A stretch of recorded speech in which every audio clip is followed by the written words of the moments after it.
Hey there, and welcome to the Bringing Business to Retail podcast.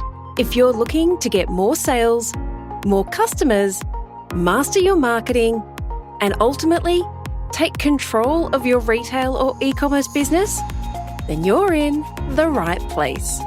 I'm Selena Knight, a retail growth strategist and multi-award-winning store owner whose superpower is uncovering exactly what your business requires to move to the next level.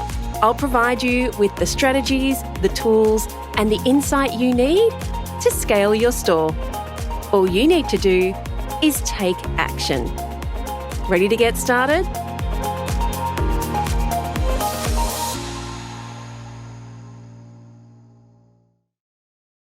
I wanted to jump in quickly and share this very proud parenting moment with you because I've only told one person this, and I feel like it's one of those moments in your life where you think, I did good as a parent. Like, I've taught my child something, because if any of you guys have teenagers, you know 100% getting any kind of feedback, let alone any kind of acknowledgement that you're a good parent, can sometimes be really, really tough. Now, I love my daughter.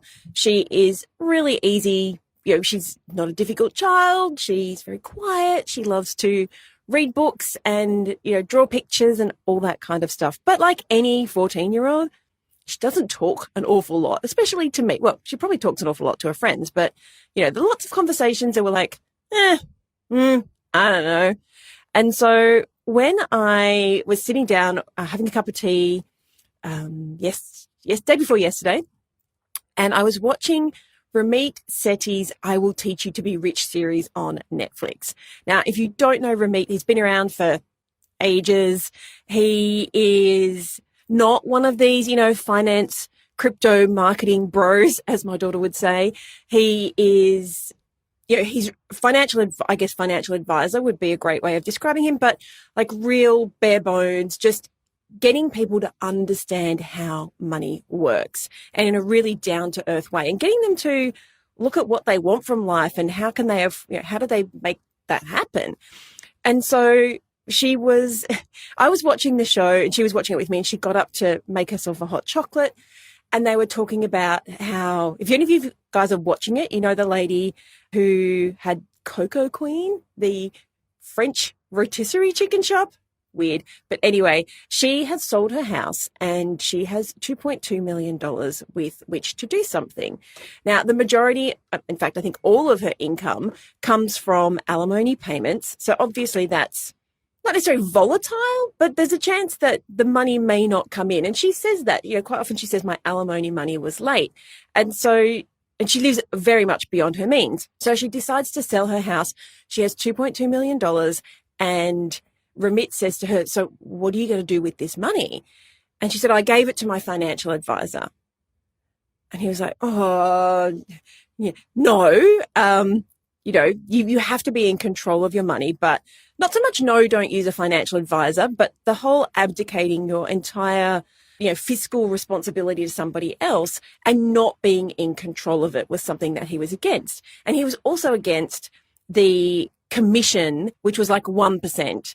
And so he worked out, I think he said, over the next 5 years, the guy's going to make $25,000 off you. I don't know if that was the right number, but it was lots of thousands of dollars.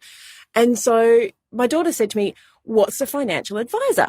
Great question, right? Great question for a 14-year-old. And so I was trying to explain what a financial advisor does. And I said, they can either give you advice about where to invest your money, or they can, basically take your money and invest it in different areas for you.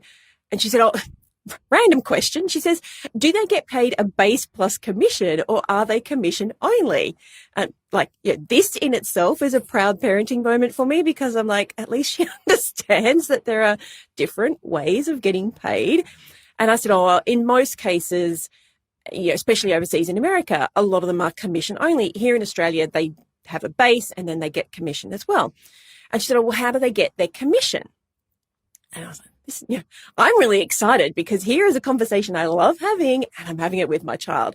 So I was explaining to her how, one, they get a management fee just for being in charge of your money.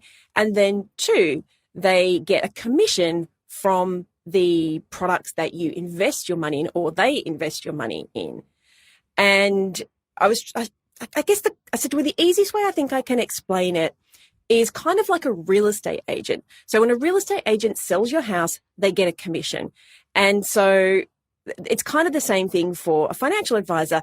They're going to invest your money in different products, and then the owner of those products gives them a commission for getting the investment. And she said, oh, she's so smart, right? It's all this YouTube stuff, but she says, oh, like influencers get affiliate money or referral fees. And yeah, that is exactly it. If YouTube taught our kids nothing, it is about affiliate income and referral fees. So you have to love that, right?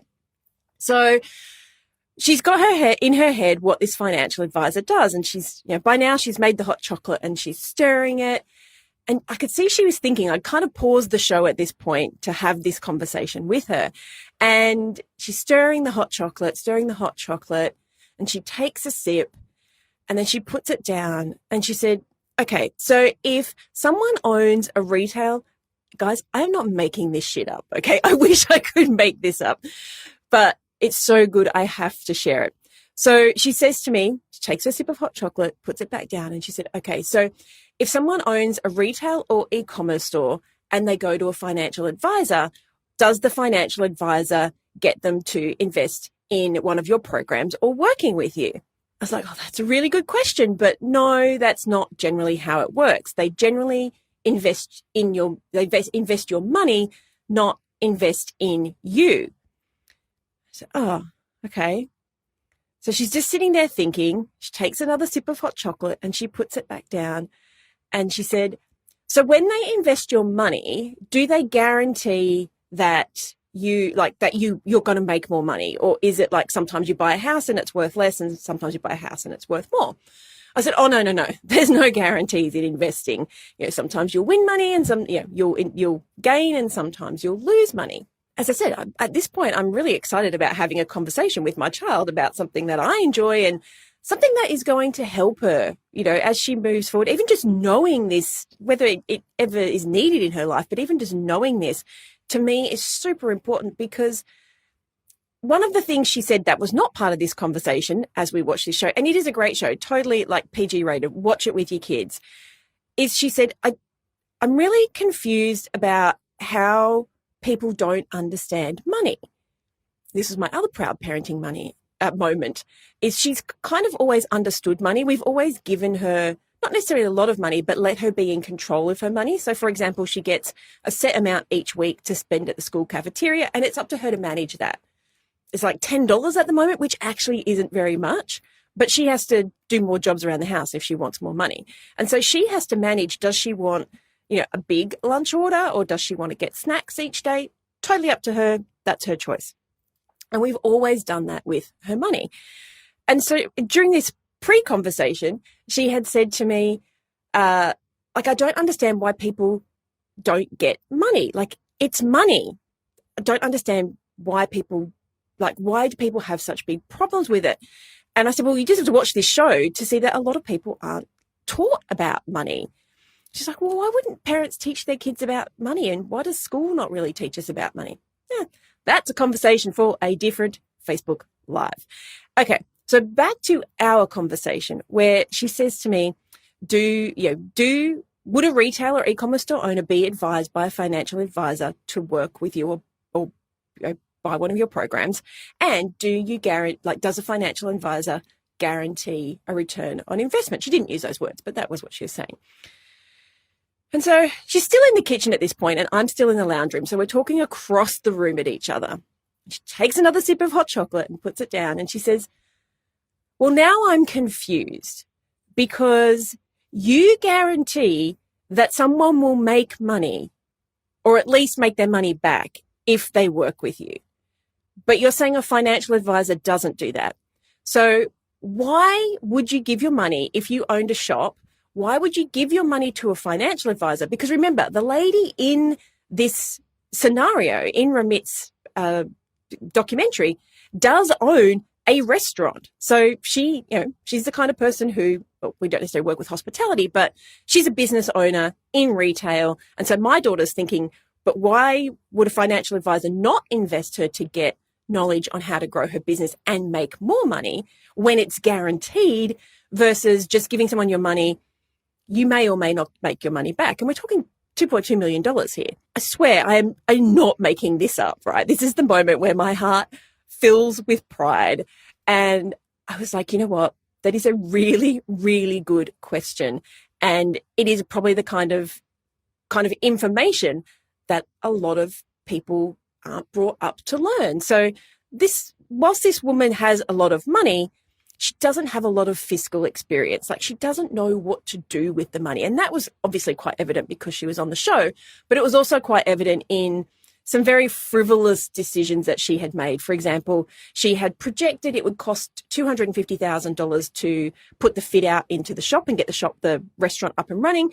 And she ended up spending $1.5 million. That's not just a blowout. That is, I was not in control of my money. And so I wanted to share this with you. One, because I am literally bursting with pride that A, my child even listens to what I say. B, she kind of understands what I do. Like, clearly she's just absorbing this stuff in. But most importantly is she's looking at a scenario and saying, if I invest in myself, or if someone invests in themselves to make more money and is guaranteed a result, why would you not choose that option over something that is completely optional whether you would make money or not? Like, it may happen or it may not happen. Yeah, this comes up an awful lot when we tell people that we guarantee that you make money, or you'll at least make your money back. If you turn up and you do the work and you ask for help and you do the things that we tell you to implement, we guarantee you will make money.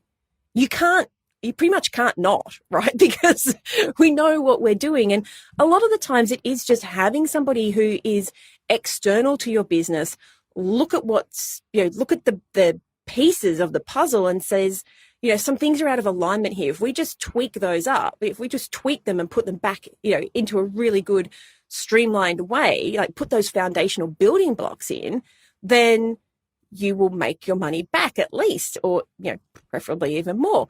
And so this is not necessarily for, yes, one, there's a call to action here, because I would be silly not to, which is, hey, if you want to invest in yourself and you want to invest in growing your business with a guaranteed return, send me a DM. You can chat to one of my team, see if you are the kind of person that we work with, because this is the other thing, is we have to vet your business and you to see if you are, I'm going to say the word coachable, even though we're not coaches.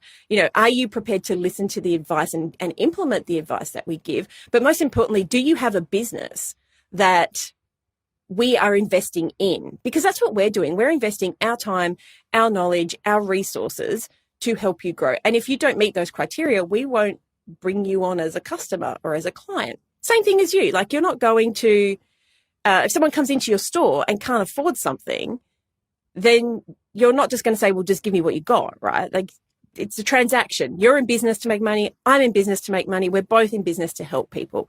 So yes, there is a call to action, because I would be silly as a marketer and a business owner not to put a call to action into this Facebook Live, which is, hey, if that's you, send me a DM, hop on a call with my team. We'll see if any of our programs are right for you. But most importantly, what I wanted you to take away from this is, it's really easy to get bogged down in the day-to-day and forget about what we wanted from our business and what we want our business to achieve for us. So I'm saying, take the advice of a 14-year-old, which is, think about what you want and why shouldn't you invest in yourself rather than investing in something or somewhere else? Because the more you learn, the more you become resilient, the more confidence you have, the more clarity you have, the more control you have of your money, of your business, of your life, then the more you have the ability to make more money. And you probably hear this over and over again, right? You hear, if you lost it all, or people, business people who've lost it all and have risen from the ashes, it's because they have that financial acumen. Now, I do not shy away from the fact that I failed accounting twice in my degree because I just didn't understand double journal bookkeeping, book double, whatever that's called. But the minute I understood it was money, I literally remember opening up an Excel spreadsheet, like, the first couple of days of my business and putting money in and money out. And I was like, oh my God, it makes sense now. It's money. Sounds stupid. And from my 14-year-old, she's like, well, why don't people understand money? And like, I have been managing my own money since I was 14 when I had to leave home. And so you would think if anyone knew how to manage money, it would be me. And yes, I can manage money really, really well. But the theoretical side, the accounting side, didn't make sense to me because I thought I was not a numbers person. But the minute it became money, it was like, oh yeah, money I can manage. Numbers on the paper, like that was really confusing. So if you are struggling to understand like where money is going in your business, instead of thinking about it in numbers, maybe think about it as money. Like think about it as I am putting money into the bank account. I am taking money out of the bank account. How am I feeling when that happens? And when you live that, it becomes so much more real, but also it puts that skin in the game, right? We all know what it's like to look at the bank account and there's not an awful lot of money in there, or look at the bank account and there's loads of money in there. We want the scenario where there's loads of money in there, right? We want that feeling more than the, holy crap, how am I going to pay for everything feeling? So take the advice of a 14-year-old who clearly understands money better than a lot of adults in this world, and think about investing in yourself. Think about investing in your physical knowledge. Think about what your business could do for you if you felt clearer about what you wanted, if you felt more confident about the decisions that you were making, and if you felt like you were back in control. Because a lot of the conversations that I'm having with you guys, it's like, I don't feel like I'm in control anymore. The business controls me. Like I just get up and do what needs to be done, versus I'm making decisions that affect the entire business and affect the future of the business. So if that's you, feel free to reach out. I'll put you in touch with one of my team. We can see if any of our programs work for you. And other than that, if you want a really great family show to watch on Netflix, Ramit Sethi, Sethi, I Will Teach You to Be Rich. He's got a podcast, he's got a blog, he's got some books, all the things, but a great opportunity for not only you to learn more about money and what rich feels like to you, because sometimes rich is just being able to pick your kids up from school, or, going on a holiday and being in premium economy rather than sometimes just going on a holiday. What does rich mean to you? And some of the physical things that you can put into your life to get you closer to that goal. Alrighty, guys. Thank you so much for listening to me. And please, in the comments, drop me a love heart if you think that I am very much right. Let's be honest, I am so right to be sharing this conversation because I don't have an awful lot of these to share. I think my last one was when she was in year 6 and she was trying to explain cost of goods without knowing that's what it was called to her friends. And so occasionally, like every few years, we have these moments where she understands value at the end of the day and what value means to her and how we can appreciate value in our lives. So drop me a love heart if you've loved this, and send me a DM if you want to have a chat. And other than that, have a fantastic day, guys. Bye. So that's a wrap. I'd love to hear what insight you've gotten from this episode and how you're going to put it into action. If you're a social kind of person, follow me at @TheSelena and make sure to leave a comment and let me know. And if this episode made you think a little bit differently, or gave you some inspiration, or perhaps gave you the kick that you needed to take action, then please take a couple of minutes to leave me a review on your platform of choice. Because the more reviews the show gets, the more independent retail and e-commerce stores just like yours that we can help to scale. And when that happens, it's a win for you, a win for your community, and a win for your customers. I'll see you on the next episode.